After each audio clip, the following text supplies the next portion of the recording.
Good evening everyone, welcome back to Himachal updates. आज हम HPSSC Hamirpur का previous year question paper discuss करेंगे, जिसमें हम हिस्ट्री, ज्योग्राफी और पॉलिटिकल के कुछ क्वेश्चन डिस्कस करेंगे। चलिए देखते हैं पहला प्रश्न। नाइफे परत पृथ्वी के अभ्यंतर के किस भाग से संबंधित है? NIFE layer is related to which part of the earth interior? तो निफे लेयर कोर से संबंधित है। ऑप्शन सी इसका सही आंसर होगा। निफे कोर से संबंधित है। और मेंटल से कौन सी लेयर संबंधित है? मेंटल से सीमा संबंधित है।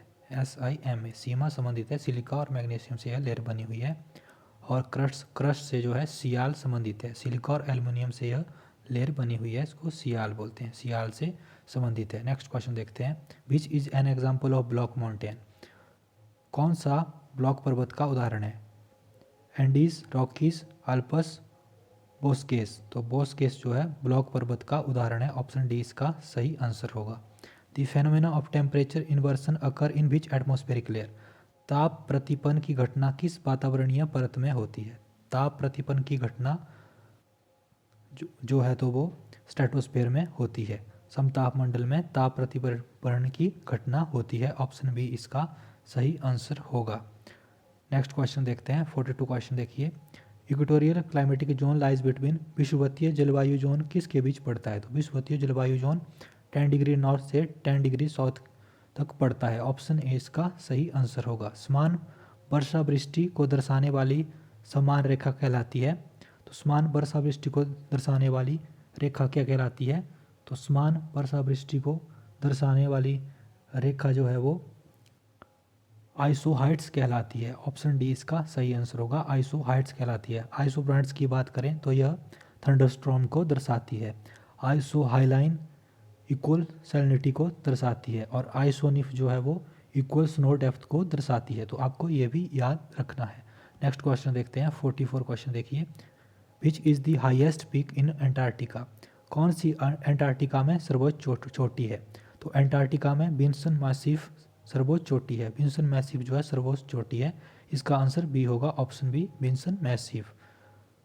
45th क्वेश्चन देखिए। When the earth, moon and sun are in a straight line which tides occur? जब पृथ्वी, चंद्रमा और सूर्य सीधी रेखा में होते हैं तो कौन सा ज्वार भाटा आता है? ए वृत्त ज्वार भाटा, बी लघु ज्वार भाटा, सी ए एंड बी दोनों, डी इनमें से कोई भी नहीं। जब पृथ्वी, चंद्रमा और सूर्य एक रेखा में होते हैं तो बृहद ज्वार भाटा आता है। ऑप्शन ए इसका सही आंसर होगा। Spring tide. संयुक्त राज्य अमेरिका में डेट्रॉयट किस उद्योग के लिए प्रसिद्ध है? ऑटोमोबाइल, स्वर्ण खनन, लौह एवं इस्पात, पौध निर्माण। संयुक्त राज्य अमेरिका में डेट्रॉयट जो है वो ऑटोमोबाइल के लिए प्रसिद्ध है। ऑप्शन ए इसका सही आंसर होगा। ऑटोमोबाइल के लिए डेट्रॉयट प्रसिद्ध है। Republic of Congo is the new name of which country? Congo गणराज्य किस देश का नया नाम है? तो कॉन्गो गणराज्य किसका नाम है? जायरे का नया नाम है। ऑप्शन ए इसका सही आंसर होगा। चलिए आगे चलते हैं। National child labour project scheme has been launched in which year? A 1977, B 1982, C 1985, D 1988। तो इसका सही आंसर होगा ऑप्शन डी 1988। राष्ट्रीय बाल श्रम परियोजना 1988 में प्रारंभ हुई थी। अंतर्राष्ट्रीय श्रम संगठन की स्थापना किस वर्ष की गई थी? अंतर्राष्ट्रीय श्रम संगठन की जो स्थापना है वो 1919 में की गई थी। ऑप्शन सी इसका सही आंसर होगा। 1919 में अंतर्राष्ट्रीय श्रम संगठन की स्थापना की गई थी। 10वां क्वेश्चन देखते हैं। जनगणना 2011 के अनुसार भारत में महिला का कर्मकारों की कुल संख्या है। जनगणना 2011 के अनुसार भारत में महिला कर्मकारों की जो संख्या है वो 149.8 मिलियन है। ऑप्शन डी इसका सही आंसर होगा। समान पारिश्रमिक अधिनियम किस वर्ष में अधिनियमित हुआ? Equal remuneration act was enacted in which year? समान पारिश्रमिक अधिनियम जो है वो कब शुरू किया गया था? समान पारिश्रमिक अधिनियम 1976 में अधिनियमित हुआ था। ऑप्शन ए इसका सही आंसर होगा। 1976 में अधिनियमित हुआ था। बंधुआ मजदूर प्रणाली संपूर्ण देश से किस वर्ष से उन्मूलित हुई थी? The bonded labour system stand एबोलिश्ड through out the country from which year? तो बंधुआ मजदूर प्रणाली जो है वो 1975 से देश से उन्मूलित हुई थी। ऑप्शन डी इसका सही आंसर होगा। 1975। 13वां क्वेश्चन देखते हैं। बंधक श्रमिकों के पुनर्वास के लिए केंद्रीय प्रायोजित योजना स्कीम के अधीन राज्य सरकार केंद्रीय सहायता कितने प्रतिशत के आधार पर प्रदान करती है? तो इसका सही आंसर होगा ऑप्शन ए, इसका सही आंसर होगा। नेक्स्ट क्वेश्चन देखते हैं, सरकार का श्रम ब्यूरो किस स्थान पर स्थित है? ए चंडीगढ़, बी शिमला, सी ए और बी दोनों, डी इनमें से कोई नहीं। तो सरकार का जो श्रम ब्यूरो है इसका सही आंसर होगा both A and B. Shimla और चंडीगढ़ दोनों में है सरकार का श्रम ब्यूरो, तो इसका सही आंसर होगा option C, both A and B. National labour institute Noida is named after which personality? राष्ट्रीय श्रमिक संस्थान नोएडा का नामकरण किसके नाम पर हुआ था? A doctor Rajendra Prasad, B Mahatma Gandhi, C Jawaharlal Nehru, D V Giri. तो इसका सही आंसर होगा ऑप्शन डी, वी गिरी के नाम पर राष्ट्रीय श्रमिक संस्थान नोएडा का नामकरण हुआ है। तो मैं थोड़ा तेज बोल रहा हूँ, जिनको ये वीडियो तेज लगे वो स्लो करके भी देख सकते हैं, और मैं बार बार क्वेश्चन रिपीट कर रहा हूँ ताकि आपको सुनने में समझने में आसानी हो। नेक्स्ट क्वेश्चन देखते हैं, the headquarter of the central board of workers education is located at which place? केंद्रीय कर्मकार शिक्षा विभाग का मुख्यालय किस स्थान पर स्थित है? तो केंद्रीय कर्मकार शिक्षा बोर्ड का जो मुख्यालय है वो नागपुर में स्थित है। ऑप्शन बी इसका सही आंसर होगा, नागपुर। चलिए आगे चलते हैं, the principal seat of Uttarakhand high court is at? Uttarakhand उच्च न्यायालय की मुख्य पीठ कहाँ पर है? उत्तराखंड उच्च न्यायालय की जो मुख्य पीठ है वो नैनीताल में है। ऑप्शन बी इसका सही आंसर होगा, नैनीताल में उत्तराखंड उच्च न्यायालय की मुख्य पीठ है। Which is the newest border guarding force of India? Bharat का नवीनतम सीमा सुरक्षा बल कौन सा है? A BSF, B CRPF, C ITBP, D सशस्त्र सीमा बल। तो सशस्त्र सीमा बल भारत का नया सीमा सुरक्षा बल है। ऑप्शन डी इसका सही आंसर होगा, सशस्त्र सीमा बल। न्यूनतम मजदूरी अधिनियम 1948 के अधीन इस अधिनियम को अनुसूची द्वारा आवृत कर्मचारियों के लिए मजदूर की न्यूनतम दरों को नियत संशोधित करने के लिए समुचित सरकार कौन है? तो इसका जो सही आंसर होगा वो स्टेट गवर्नमेंट और central government, both A and B इसका सही आंसर होगा। ऑप्शन सी इसका सही आंसर होगा, both A and B. Next question देखते हैं, under payment of basis act 1936 base ceiling पर मंथ इज? मजदूर संदाय अधिनियम 1936 के अधीन मजदूरी की अधिकतम सीमा प्रति माह कितनी है?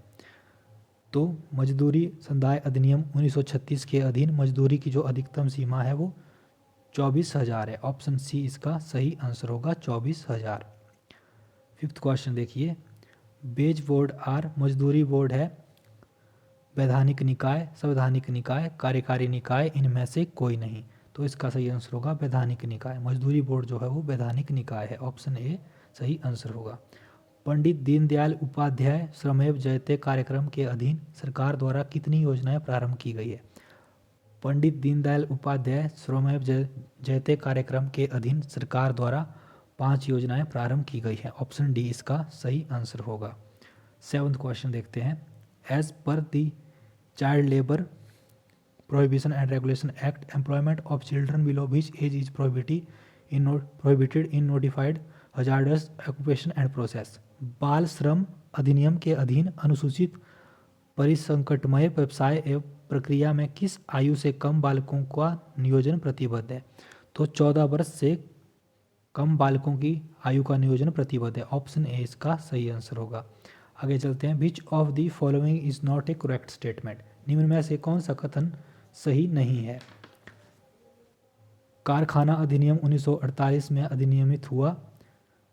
प्रसूति हिल लाभ अधिनियम 1961 में अधिनियमित हुआ। कर्मचारी पेंशन योजना 1995 में प्रारंभ हुई।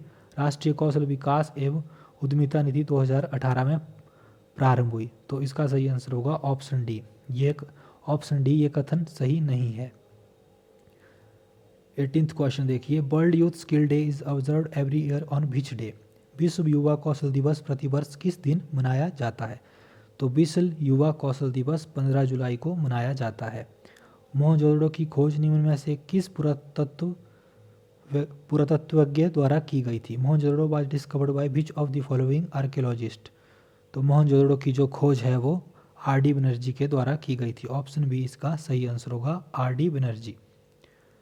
20वां क्वेश्चन देखिए, सिंधु घाटी के लोगों के मुख्य नर देवता थे? ए पशुपति महादेव, बी विष्णु, सी ब्रह्मा, डी इंद्र। तो सिंधु घाटी के लोगों के जो मुख्य नर देवता थे वो पशुपति महादेव थे। ऑप्शन ए इसका सही आंसर होगा। उत्तर मीमांसा दर्शन किसके द्वारा दिया गया? उत्तर मीमांसा दर्शन व्यास के द्वारा दिया गया। ऑप्शन डी इसका सही आंसर होगा, व्यास के द्वारा दिया गया। 22वां क्वेश्चन देखते हैं। मथुरा किस महाजनपद की राजधानी थी? मथुरा किस महाजनपद की राजधानी? तो मथुरा सूरसेन की राजधानी थी। ऑप्शन बी इसका सही आंसर होगा। Which is not amongst the three Ratnas of Jainism? कौन सा जैन धर्म के त्रिरत्नों में से नहीं है? Right faith, right knowledge, right conduct, right mindfulness. तो इसका सही आंसर होगा राइट माइंडफुलनेस। यह जो है तो तीन रत्न जैनिज्म के तीन रत्नों में से नहीं है। आगे चलते हैं। अब अभिधम पितक किस धर्म से संबंधित है? ए हिंदू, बी बौद्ध धर्म, सी जैन धर्म, डी इनमें से कोई नहीं। तो पितक बौद्ध धर्म से संबंधित है। कौन सा शिलालेख कलिंग युद्ध से संबंधित है? Which major rock edict is related to Kalinga war? Option A है बृहत शिलालेख 3, बी बृहत शिलालेख 5, बृहत शिलालेख 9, बृहत शिलालेख 13। तो बृहत शिलालेख 13 इसका सही आंसर होगा। ऑप्शन डी इसका सही आंसर होगा।